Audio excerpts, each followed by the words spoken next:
¿Qué tal? ¿Cómo le va? Buenas noches. Vamos a entrar a la charla, pero a la charla a fondo. Y hoy vamos a platicar de muchos temas, empezando por el proceso electoral, que si usted le da una revisada, cada perfil, cada ángulo tiene una lectura diferente del proceso electoral. Y de eso vamos a platicar y muchos otros temas más, lo que está pasando aquí, ¿verdad? En Nayarit, en el estado, en la ciudad, lo que está pasando con los partidos o lo que no pasa con los partidos, ¿verdad? Que también puede ocurrir. Y para hablar de este tema, tengo el honor de presentarle al doctor en Derecho, Rogelio Zúñiga, a quien saludo. ¿Cómo está? Buenas noches. Buenas noches. Oiga, maestro, me dice que está a punto de cumplir nada más como 50 años en el periodismo. El día 24 del presente mes. Cumplo 50 años de ejercicio periodístico. ¿Y cómo siente la profesión? Interesante. Siempre Sí. una profesión apasionante, con sus cambios sustanciales del año 66 a la fecha, por supuesto. Ha de haber cambiado un poquito. Los avances tecnológicos, venimos de una época en la que la noticia era de ayer y había que trabajarla para el día de hoy, ¿verdad? ¿Y ahora? Donde en un lapso de 20 años aproximadamente tenemos la película de cine en televisión hasta llegar al video, ¿no? Así es. Entonces hay cosas muy... Cuando las discotecas en la radio requerían tener 700, 800 discos Para de acetato, hacer la mezcladera. hasta llegar al 1 o 2 discos que contienen toda la programación, cambios importantes. Me dice que también se aventó nada más 20 años en Notisistema. 20 años, sí, del 80 al 2000. Notisistema sigue siendo en Guadalajara el único medio de comunicación local que no se sujeta a los vaivenes políticos. Ya platicaremos más adelante. Está con nosotros también Luis Enrique Miramontes, que es periodista, tiene un espacio en el radio, tenía el periódico El Tiempo, tenía un karaoke, empresario, le gusta el fútbol.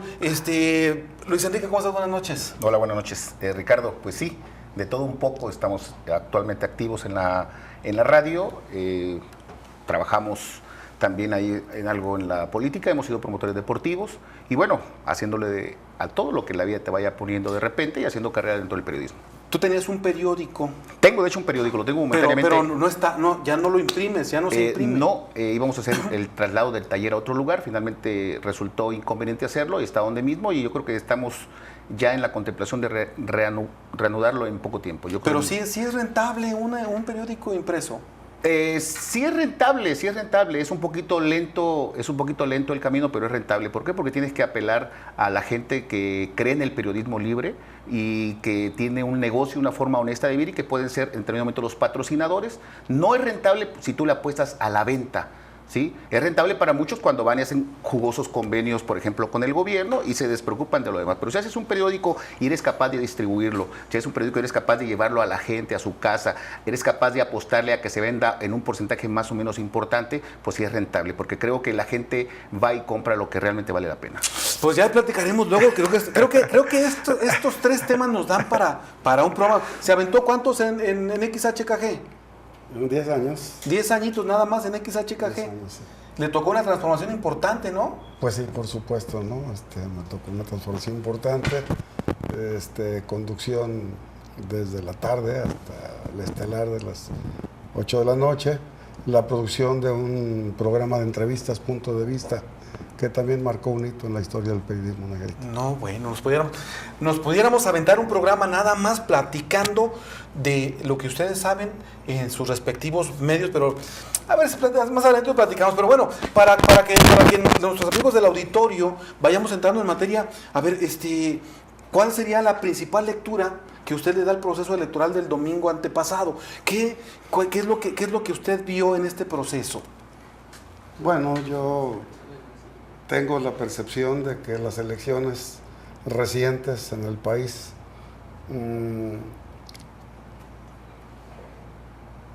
han marcado una cuestión esencial. Primero, que la política desde los partidos se ha deteriorado gravemente. Luego de cómo el ciudadano, al ejercer su derecho al voto, es capaz de castigar con dureza actos de gobierno lamentables como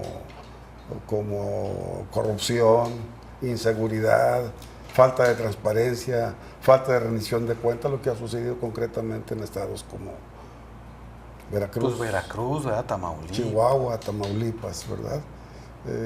Y bueno, cómo en un momento dado los partidos políticos han dejado de ser en la práctica los interlocutores de la sociedad. No los perdimos, ¿no? Hace años perdimos a los partidos. Es que dejaron de abanderar las causas populares, abandonaron por completo al pueblo, Al a la ciudadanía, electorado. al electorado, para convertirse solamente en instrumentos electoreros. ¿Tú qué lectura le das a este proceso electoral? Bueno, es un proceso. Ganó el PRD. Es un proceso sin duda interesante.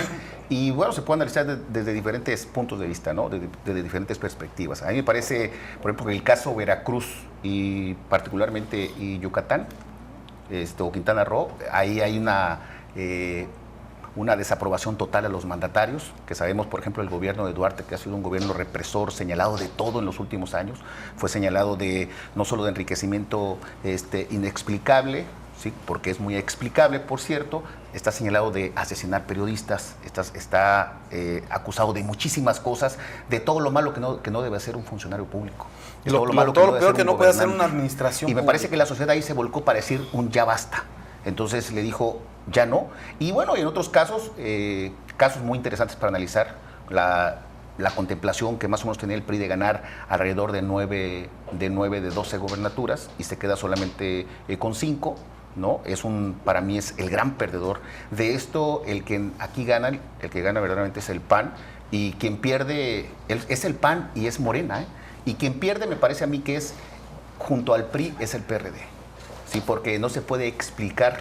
Entonces el PRD hoy para sobrevivir tiene que recurrir a alianzas. Es increíble que un partido que hace no muchos años estaba en la posibilidad de convertirse en el referente más importante de la izquierda, hoy tiene que recurrir al Partido de Acción Nacional y pegársele en un efecto más o menos parecido al que hace el Partido Verde Ecologista y el PANAL y los demás al PRI para poder sobrevivir y estar en la escena nacional. A ver, pero una de las cosas que a mí más me llamó la atención es que mucha gente decía, ganó el PAN. Y yo tengo la percepción de que no ganó el PAN. El PAN ganó porque estaba ahí y porque la gente lo percibe como el menos peor. Pero hay un gran perdedor que es el Partido Revolucionario Institucional, está clarísimo, pero yo no creo que haya ganado el PAN por el esfuerzo que hizo, sino porque castigaron al PRI. ¿Usted cómo lo ve, maestro, ese proceso? Bueno, desde luego que un fenómeno reciente que advertimos es decía yo hace un momento, el voto de castigo, los actores emergentes en la política nacional, y de repente el tipo candidato que, como se decía alguna vez de Vicente Fox, hay que colocarle una envoltura y un moñito para hacerlo atractivo, y finalmente llegan y ganan, ¿no? Dejando de lado valores, dejando de lado ideología, dejando de lado plataformas, dejando de lado todo lo que en un momento dado fue el instrumento o el elemento que marcaba las pautas en la competencia electoral, ¿no? Sí, sin duda. Hoy vemos, por ejemplo, el desmoronamiento de muchos partidos políticos. Te decía el caso particular del PRD, ¿no? Que hace años se proponía o se vislumbraba que iba a ser el partido, el referente más importante de las izquierdas. Hoy creo que dejó de ser eso. Hoy vemos, yo creo que el ganador de esa elección, sin duda alguna, es Morena. No ganó Zacatecas como se esperaba que ganara, pero sacó una cantidad de votos importantes. Estuvo en el tercio en Veracruz para ganar, fue el tercio menor, ahí sacando más de 700,000 votos. ¿Cuántos votos obtuvo en total? En total en Veracruz sacó 50,000 votos menos que la alianza PAN-PRD. Que los que ganaron. Que los que ganaron. O sea, sacó alrededor de 706,000 contra 756,000. ¿No es también fruto del hartazgo? Yo creo que sí, pero yo creo que al paso que va Morena se va a consolidar como... Y luego si consideramos que va solo, se va a consolidar como el referente más importante de la izquierda. No trae el ADN del PRD que luego le vaya a provocar lo mismo. Yo creo que no. Ahí quizá lo que se pueda criticar, o muchas veces desde los propios partidos políticos pueden señalar o hacer algún tipo de señalamientos en contra de Andrés Manuel López Obrador en cuanto a su personalidad. Decir que de repente es un poco necio, decir que de repente es un tanto mesiánico, ¿no? Pero yo creo que fuera de eso, yo creo que la gente está viendo el Morena a un partido político fuera de los partidos políticos tradicionales. Es decir, me parece que Morena puede capitalizar todo ese descontento general, y aparte Andrés Manuel López Obrador ha tenido la virtud de haber de alguna u otra manera presagiado lo que iba a pasar en el país. Todo lo que dijo que iba a pasar, todo lo que señaló que iba a pasar, como le iba a ir al país en las manos de Peña Nieto, exactamente lo está haciendo de manera... Nos está llevando el despeñadero, como decía. Entonces, el activo más importante de Andrés Manuel López Obrador y de Morena es el mal trabajo que hace Peña Nieto, y hay que reconocerlo. Tiene al país al borde, como siempre dijo el del despeñadero. Hoy la gasolina sigue aumentando, hoy el peso se sigue devaluando, hoy día con día hay menos empleos. O sea, ¿qué nos pasa? ¿No? Están desintegrando las paraestatales estratégicas importantes que eran la base de la economía de este país, que es Pemex, ¿no? La Comisión Federal la van a partir en cuatro empresas, y a partir de ahí, o sea, le están dando en la torre a todo las paraestatales más importantes, que es la que quedan los pilares fundamentales a través de los cuales este país estaba descansando, este país se sostenía.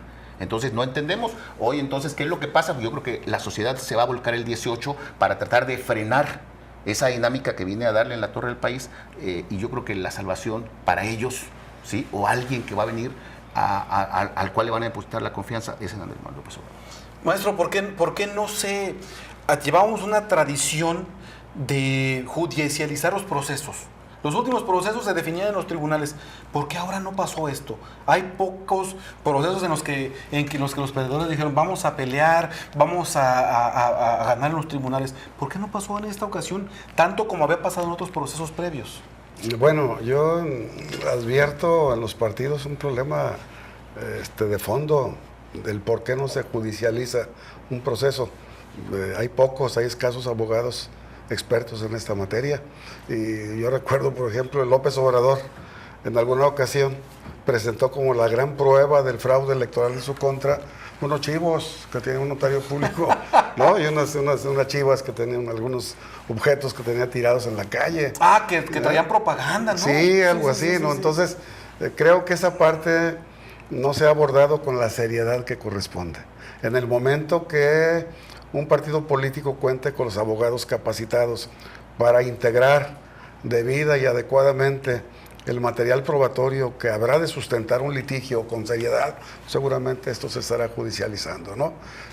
Creo que algunas de las cosas que aporta el sistema electoral mexicano es justamente esto, la posibilidad de que a través de un juicio político, de un recurso, etcétera, incluso se anulen elecciones. Ya lo hemos visto. Ya pasó, por ejemplo, en Colima. ¿Ibas a decir algo? Sí, puede ser que, lo que bien dice el maestro, puede ser que haya una falta de oficio de parte de los partidos políticos en materia electoral, y solamente se preparan para ir a la elección, no se preparan para los conflictos postelectorales por la vía legal, o bien puede ser que haya habido un gran acuerdo arriba, donde se hayan repartido las entidades federativas. Que se las hayan... Sí, claro. Como en el dominó. Sí, entonces todo el mundo se queda tranquilo, todo no pasó nada, y ya, una se queda el PAN con ellas, otros se quedan alianzas, otros se queda el PRI. Hay muchas teorías con respecto a este asunto. No lo puedes entender de otra manera. Que ya hay una gran concertación en el que van a dar un paso. Volvemos a las concertaciones. A las concertaciones. Es increíble, por ejemplo, el gasto de Yunes en Veracruz fue grandísimo, y hoy no vemos a nadie que está yendo en contra del excesivo gasto o de que haya rebasado los topes de campaña, ¿no? Los topes en los gastos de campaña. O sea, dices, bueno, ¿qué pasa? O sea, no sabemos a ciencia cierta qué pasa, pero da mucho de qué hablar o de qué sospechar el hecho mismo de que no haya absolutamente nada que se esté litigando hoy en tribunales. Este proceso electoral que vivimos fue inédito porque hay una serie de reformas que le dan, por ejemplo, una de las reformas dice, será sancionado el que reciba recursos públicos o que se compruebe siquiera la intención de alguna autoridad de intervenir, como pasó en Colima y que anuló el proceso electoral en Colima. Esta reforma electoral permitió más democracia, que tengamos un proceso más limpio, que tengamos un proceso diferente. Definitivamente no. Recordemos que, por ejemplo, tuvimos igual todo. Por ahí, a toro pasado, los órganos competentes en materia electoral dictaminaron que con el candidato priista Peña Nieto se habían dado situaciones irregulares. y solamente se aplicaron sanciones económicas. No pasó nada. No pasó nada. Entonces, el gran lío sigue siendo el financiamiento, los topes de campaña,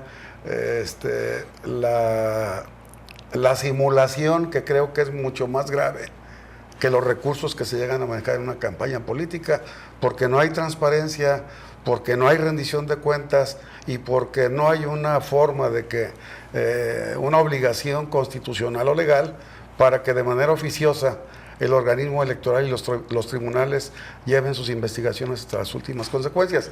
Es necesario que a instancia de parte se instauren los procedimientos correspondientes y eso no va a cambiar. ¿No sirvió de nada para tu perspectiva? ¿Sirvió de algo esta gran reforma en la que se le da condiciones diferentes a los independientes, en los que se tipifica como delito muy grave la intervención de la autoridad en los procesos?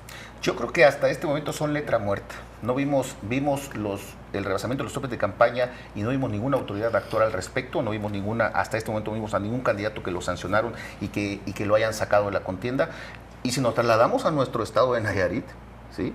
Hoy vemos muchísimos que andan, o sea, de la manera más, una burda. Palabra burda, por así decirlo, ¿sí? Aventando dinero como si fueran padrinos, ¿sí? Aventando billetes, andan regalando coches, andan regalando caballos, andan regalando vacas, ¿sí? Y vemos una autoridad electoral indolente, cómplice. Vemos una autoridad electoral que no hace nada. Ahora, lo interesante sería de todo esto que estuvieran cuantificando todo eso, que lo estuvieran documentando y en determinado momento decir, tú no puedes ir por esta razón. Eso sería lo interesante. Ahí veríamos que efectivamente sí, entonces la ley viene a ejercerse plenamente en Nayarit.